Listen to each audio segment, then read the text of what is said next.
Hello, love.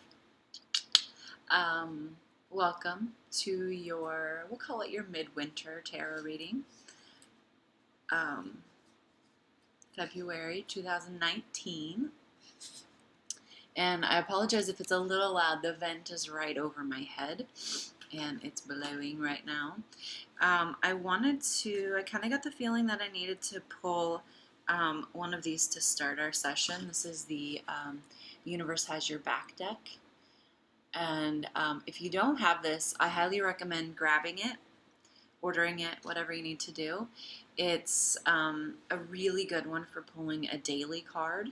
It's just got it's got good messages, mostly affirmations and mantras, which which can be really powerful. So I got the feeling I pulled one for myself this morning. I'll share with you the one I pulled in case it resonates with you. The key to prayer is to forget what I think I need. And this is powerful for me because prayer has just kind of come back into my life as something that I do in my spiritual practice. And I think that was a good reminder that that prayer really is like what is just acknowledging what your heart feels and then releasing that. And then also maybe even what your heart wants to feel and giving that over as well. Like prayer is so much more about submission than it is, or about the strength to be submissive than it is about like asking for specific things to happen, because our vision of life can be very narrowed and it's based on what we've already experienced and know. So if we only ask for what we think we need, then our vision can be very limited. But if we acknowledge that our heart feels a certain way, or that we don't know where to go, or whatever, like the honesty of our journey, I think we have the potential to have our minds blown pretty big and wide open. So let me pull one of these cards for you.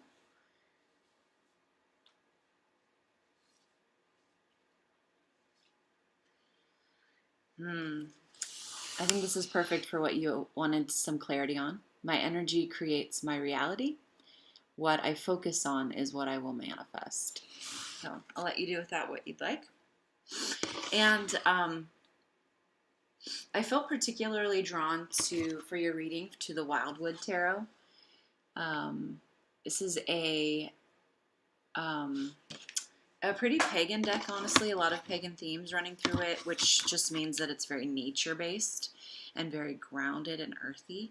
So I went to reach for my Fountain Tarot deck, which is what I've been using more recently.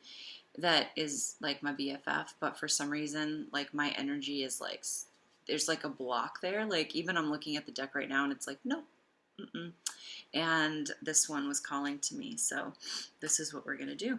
I've been focusing on you with these cards for quite a bit now as I've been shuffling. And you mentioned wanting some clarity on your business. Usually what happens when we ask about specific areas of our lives, what's going to come up probably in the cards, this is what I'm just kind of forecasting, is that it's going to share with you areas of your life that need to be focused on and worked out, either prior to your business starting, or these are things that are going to be on the table, on the chopping block even, while your business is in formation and while you're operating your business. So just know that you may not, I'm kind of, I guess, giving a disclaimer right now to level your expectations, that you may not come out of this reading with a clear answer as to what you should be doing, or how what you should be doing with your business, but maybe how you should be doing it. All right. So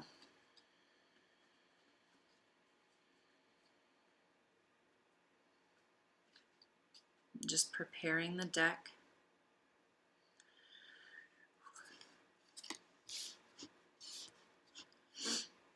Mm-hmm.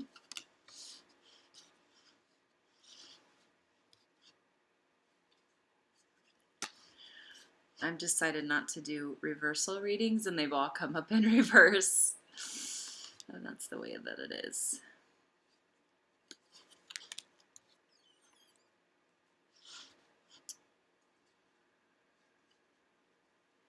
Interesting. Okay.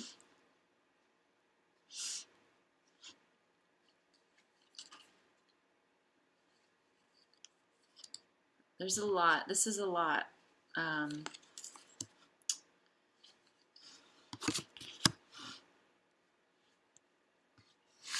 Yeah.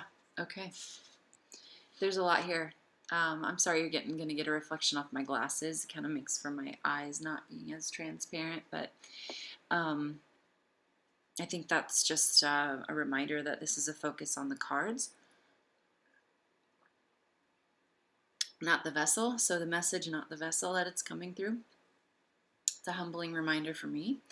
And also that the message is more important here. Okay. So what we've got here, I'm going to actually, let me show you the spread from above.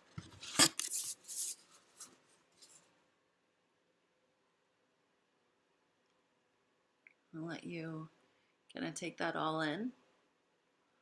Pretty typical Celtic cross here. Formation is what I'm working through. Mostly because I just find that that formation of the cards is a very like, there's like microscope view of it, but then also this like bigger picture view of it. So, and I just feel like I should maybe share how I prepared this space for this as well. Ritual is very important when it comes to grounding spiritual energy. So you're thinking about like some spiritual energy is very airy. It's very up here. It's also like a lot of times why we have a hard time connecting with it because we are earthbound beings. So having rituals brings the spiritual down to us, and it also then it prepares our beings for what we're about to experience. So for instance, like a comparison would be like sleep rituals, like having something that you do every day reminds your body, like as you're going to sleep, as you're getting ready for bed, reminds your body that, oh, okay, this is the next thing that we're going to be experiencing, which is sleep, and it helps prepare the mind and body for that. So similarly, rituals help us do that for spiritual practice. And I have, you can see, I've got some incense burning on my dresser back here. That helps set the tone in the space for me. I also then light candles. I'll show you what my workspace looks like here. I light candles, and I have sage that I will burn. I usually make a circle of my table and of the deck. Sometimes I'll add a pentagram in that. Pentagrams are known, like in pagan culture, for setting a boundary for I guess the darker shadowy messages, or I kind of look at it as like creates a safe space for authenticity and for the purity of the message to come through. So there's no warping or misunderstanding even, or if you think about whatever the shadowy side of communication might be, we're kind of guarding against that and just allowing for the message to come through. Sometimes I'll even take the sage and I'll bathe myself in it, just as like clearing my being. So those are some things that I do to prepare for my readings. I also like to sit in a bit of stillness. I will invoke my yogic breath, which is like kind of that ocean wave sound. I'll breathe in through my nose, out through my nose, and in that meditative space, then I begin to focus on the person who's getting the reading. So just a little bit of the bigger picture here. When we start out with the center card here, this represents you in current time, And this is, so the Wildwood Tarot, they use vessels instead of cups. I like that idea of a vessel. Vessels hold things. They carry things, transport things, whatever. What I find interesting, the thing that immediately came to mind with this card, the Eight of Vessels, is all that's being poured into this big vessel, and then the big vessel flows out into these things.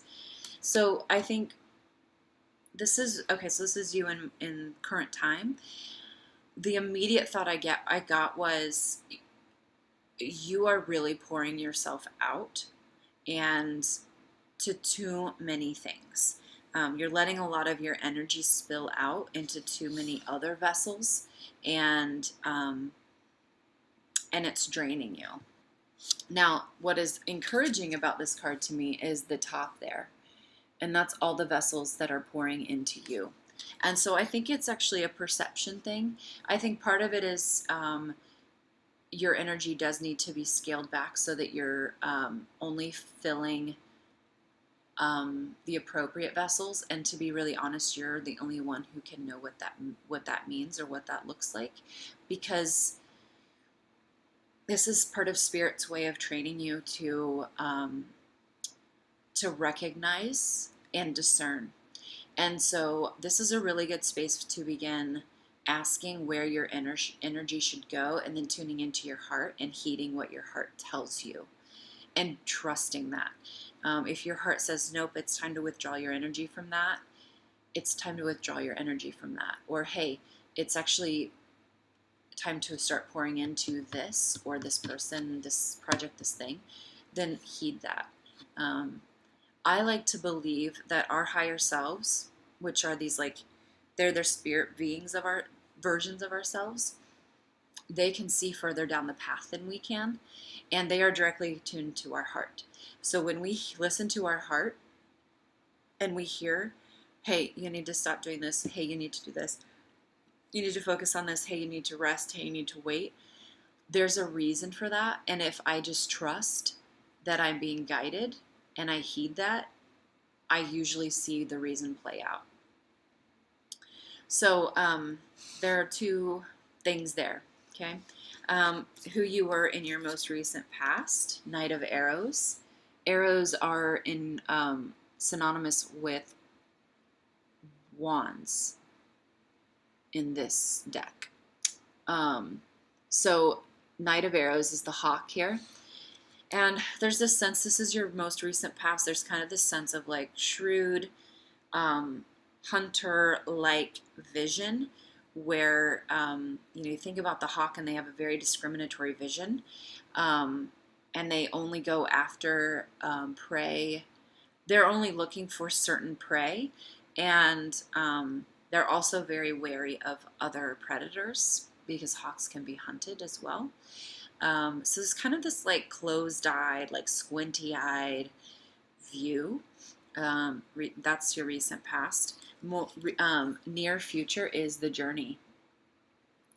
This is a major arcana. That means this is a very strong message card.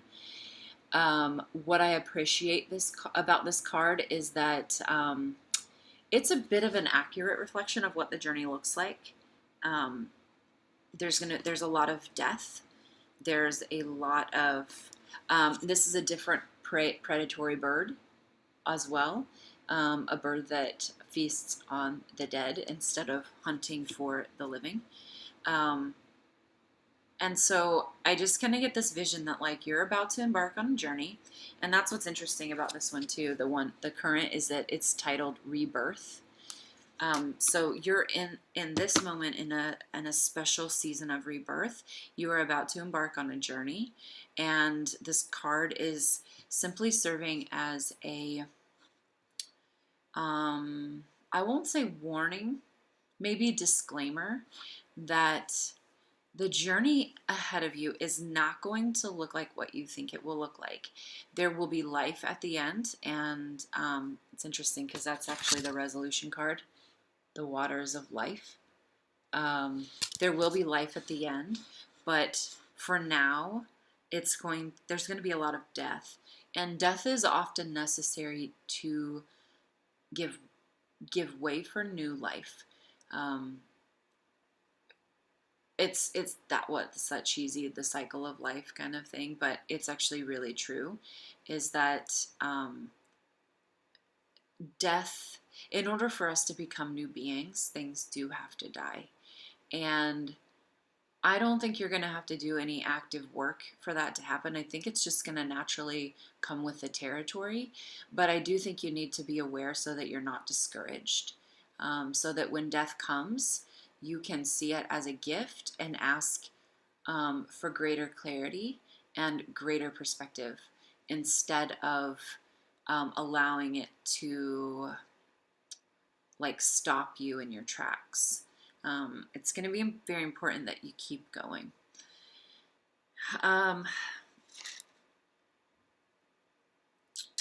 So the card that crosses these, this is overlaying. It's leading from the hawk across what you're going through now to the journey, and it's called reunion. It's actually the Six of Vessels. And this to me is what I keep getting with this is that you are reuniting with parts of yourself. And so there have been parts that have laid dormant. There have been parts that you thought were dead. Even parts of you that you didn't even know existed, but have been living there in the shadows for so long. And I'm like rubbing my heart because this is all such heart material right now. Part of what's going to lead you into this big journey, which is the next phase for you, is reuniting with all of these parts of yourself. So I know I've shared with you a bit about like my inner family and exploring my inner family. This might be a good exercise for you, is to sit down in stillness with your journal and just ask very gently and very quietly, who is here with me? Who do I need to pay attention to? Who is trying to speak? Who would like to come out of the shadows and be seen and be heard? And giving a reassurance that I'm a safe place. I will not harm you. I will allow you to have a voice without judgment or suffocation or repression on my side. And keep that journal handy and just start writing down the things you hear, no matter what it is, no matter how far-fetched it feels, no matter how strange it seems to you.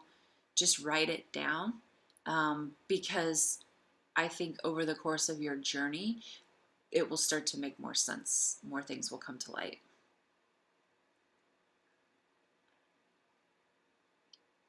And these next two cards are really fascinating to me because they symbolize hopes and fears. So this is the hope.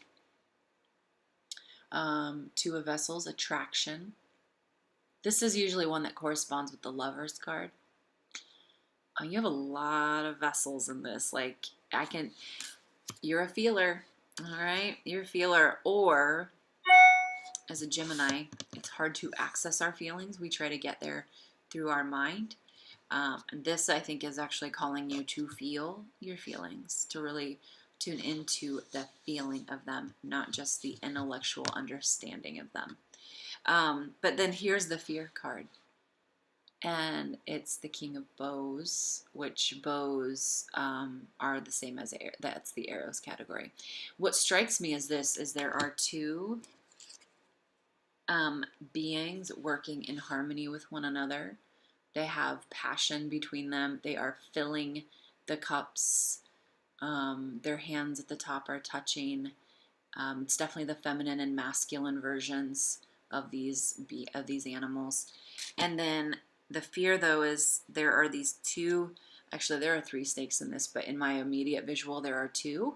And they are combative. They are fighting with one another. They cannot find peace or harmony.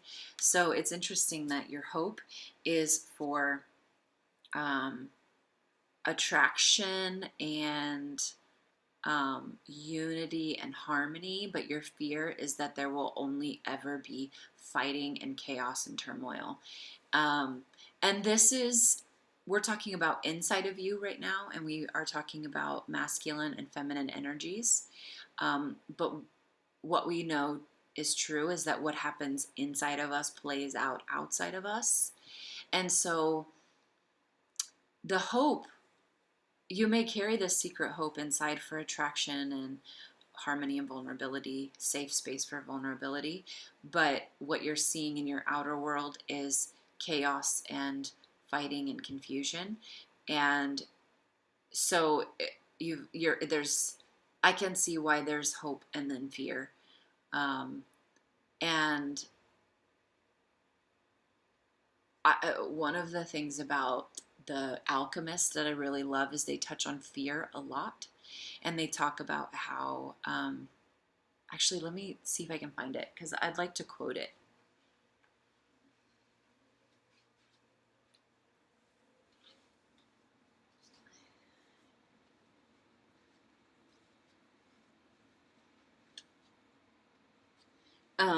And what I love about giving readings for you is that I can just not hit pause and you're totally cool with working with my process. Again, you need to get this, The Alchemist, Paul Coelho. But they touch on fear a lot, and different characters throughout the book have different ideas of what moving through your fear means. Let me see if I can find one of the quotes.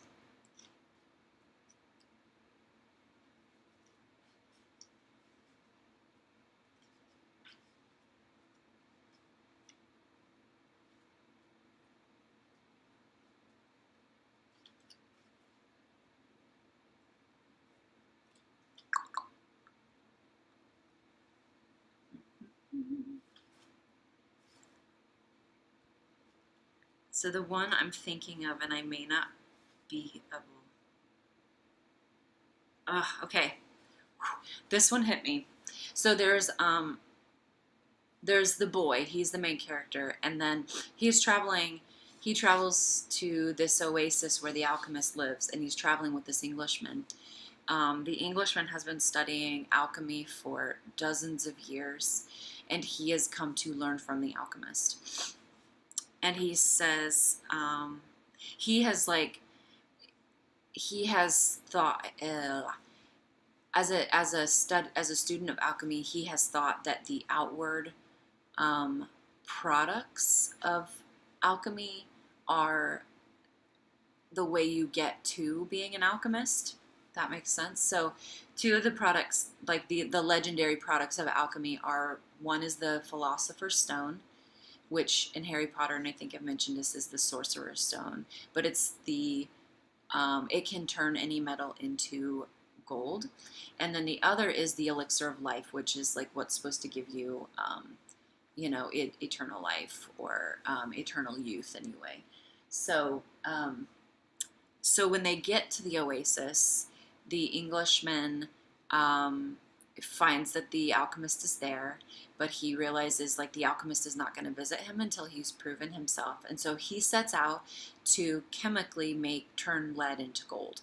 Again, he thinks it's the products that get you to the in chemistry we call the reactants.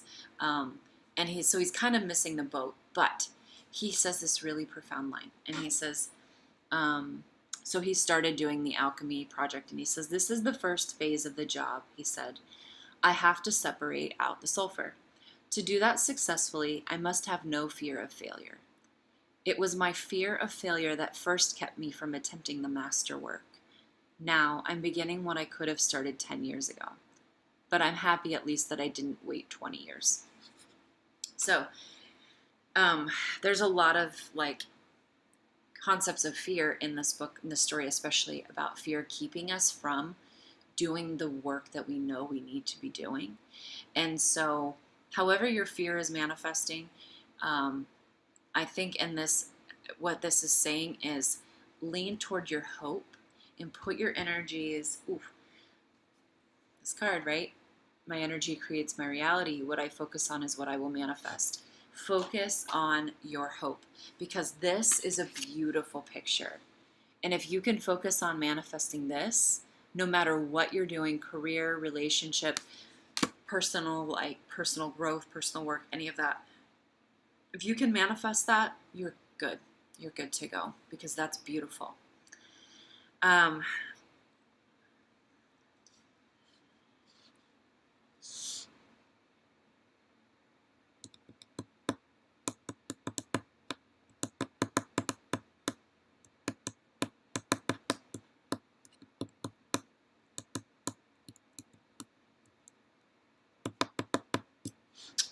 um,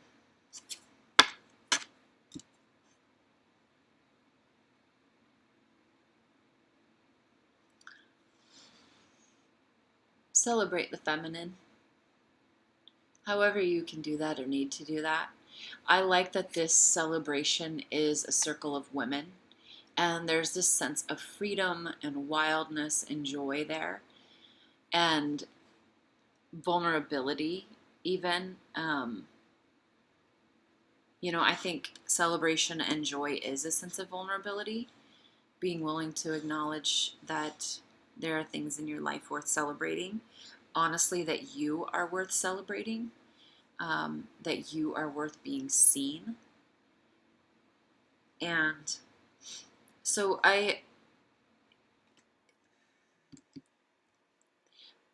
be on the lookout for a tribe of women that you resonate with.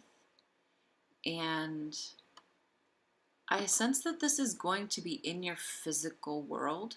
So you may hear this and say, oh, yeah, I have all those ladies on Facebook, or, I have this group or that group. And I think this is actually like women who are going to cross your path. And you don't have to do anything. This is not a command to go out and form a group. So resist the urge to do that. This is more of an invitation to be open to the women who come across your path, and then you can recognizing, oh wow, these are special women, I want to keep them around. Do that.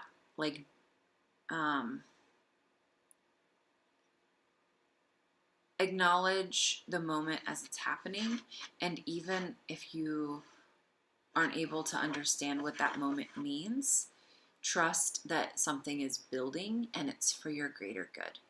And the more vulnerable you are, the more willing to share your true self, the faster that will come to you. And it may come from really unexpected, unlikely sources. Like, you may not have been able to predict this is where that was coming from. And some of that is, I'm speaking from my own journey of, I've shared with you reconnecting with Anne, and then now reconnecting, like connecting on a deeper level with my housemate, and like really coming to see that we share similar goals and desires of how to live with people and take care of each other.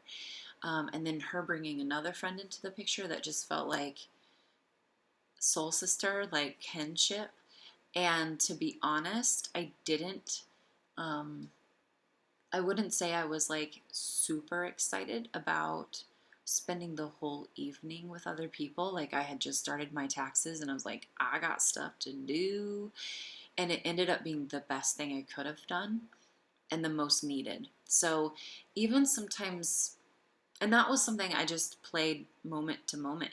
Like, if I felt strongly about leaving the group, I would have, but I felt like I need to give this just a little more time. And then suddenly it was like 1:30 in the morning.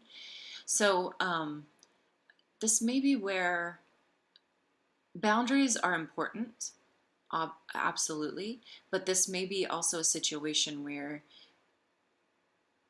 you put convention aside and roll with the flow of what's happening. So allowing there to be a greater, like a hierarchy of needs, and where having, let's say, a definitive bedtime is, generally speaking, very important. On this night, you may go, right now, my priority is to connect with these women. That takes precedent over, bedtime or whatever. And I'm not saying completely disregard your needs. But see if you can work in your needs to what's already happening. Like, oh, I'm hungry. Do you guys want to go get dinner together? Or, I really like, I can skip my bedtime, but I can only go another hour. But can I get your number? Can we connect again? Doing something that would, um, allow for a healthy compromise, I guess. Um,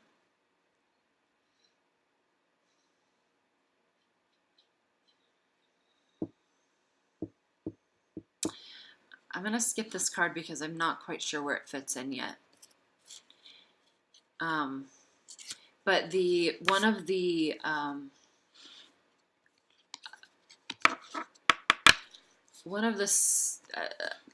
one of your spirit guides in this phase of the journey is the Guardian. And it's funny, in the traditional tarot, I believe this corresponds with the devil. Is that right? Let me take a look. Actually, let me pull my book out here. It's Major Arcana card.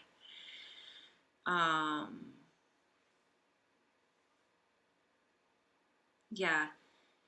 So this is a skeleton of a great cave bear. He stands sentinel in the night, guarding the entrance to a cave. It is the devil in the traditional tarot. The devil is a very Christian idea, so I love that the pagan brings a skeleton, essentially guardian of the underworld. The feeling I get from this is that you're being protected from ultimate death.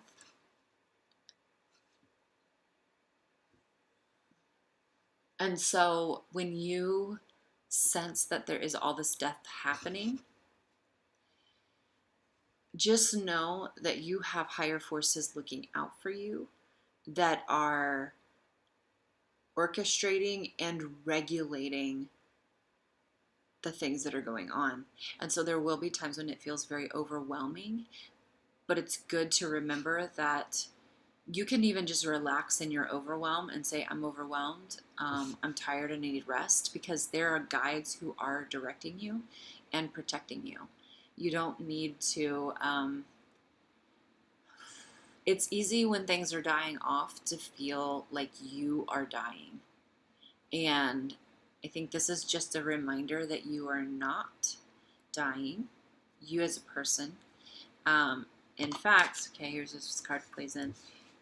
It's actually the breath of life that is coming to you and flowing through you. And the thing about the breath of life is that it is pure. It is pure. And it cannot be in the presence of things that are impure. And generally things that are out of integrity with ourselves are impure in that sense. They are low vibration. It's low vibration shit when we're out of integrity with ourselves. And the breath of life insists on high vibration only. And so what feels like death is actually the breath of life making way for more life. More life. It's the concept of survival versus thrival, right? To merely survive, oh, okay, so you're a plant with roots and a stalk and a couple leaves, and you're minimally surviving every day. Well, the universe is saying, no, it's time to thrive. We are going to expand your roots. They're going to grow out big and strong.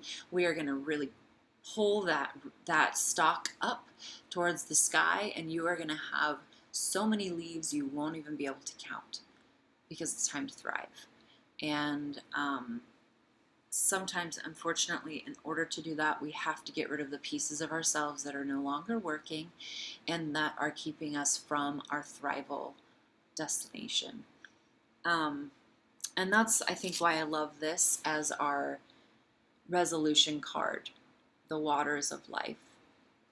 And this is Ace of Vessels. Again, this would be Ace of Cups.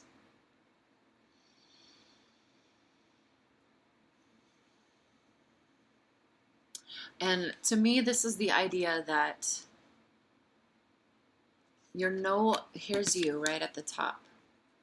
And you're no longer overextending what you pour into, but clearly what you're pouring into is bringing great life to other beings. So this journey that you're on is meant to shape and focus you so that the work you're doing has the greatest impact and serves the greatest good. I think you know that. I think you know that the work you're doing and going to do is going to serve a good to yourself and to those around you. But I think what the universe is saying is like your focus, your view is limited by what you've known and by your own ego. And if you will listen to your heart, I will guide you to the place where you make the greatest impact and the greatest good to yourself and those around you. In other words, if you'll accept the invitation to journey, you will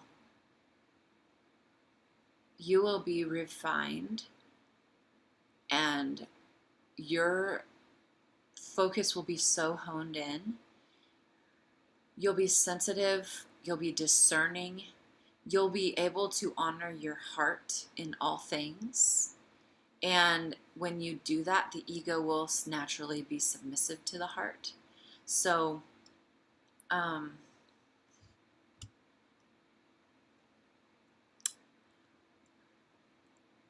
so in terms of your business, okay, your business is essentially a baby that you're incubating right now in the womb of your creativity and your heart and your soul. And in order for that baby to grow and then be birthed and be healthy, you need to undertake this journey. And what Spirit is telling me is that it will be easier for you if you don't resist. It will be easier for you if you don't kick and thrash at the ideas of change or death or separation or letting go. If you can embrace the journey ahead of you and you can embrace the work, not necessarily that you need to do, because I really feel like this is a submissive journey. The only thing you need to do to pass this journey is to just not fight it. There's not a lot you need to do. There's not a lot of directives. It's just simply trust and go with the flow. And if you can do those things, you will find at the end that you have been shaped and formed into this person that you are better able to understand and recognize. Like, you will feel so much more like you. You will feel at home in your being. And I think that goes back kind of to the hopes of harmony, is that like you'll feel comfortable in yourself. And when you feel comfortable in yourself and you've learned to train your ear to your heart, your business will have nothing but success ahead of it because it will be authentic to you. It will vibrate in such a way that the people you want to reach will feel that vibration and come toward it. And you will find yourself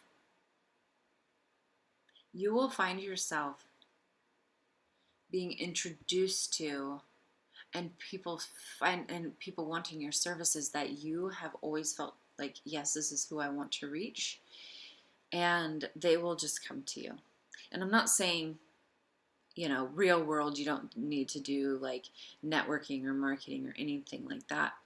But you won't find, I think about like our common plexus experience, which is that you're just like hunting people down and come on in, and having to manipulate or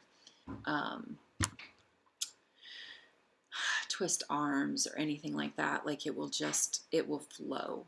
It will flow. And so there's almost, I'm almost kind of getting a warning, not warning, but just like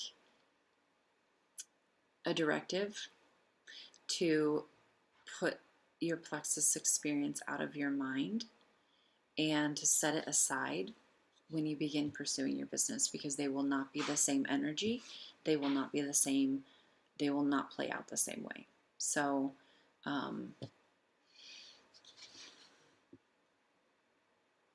yeah.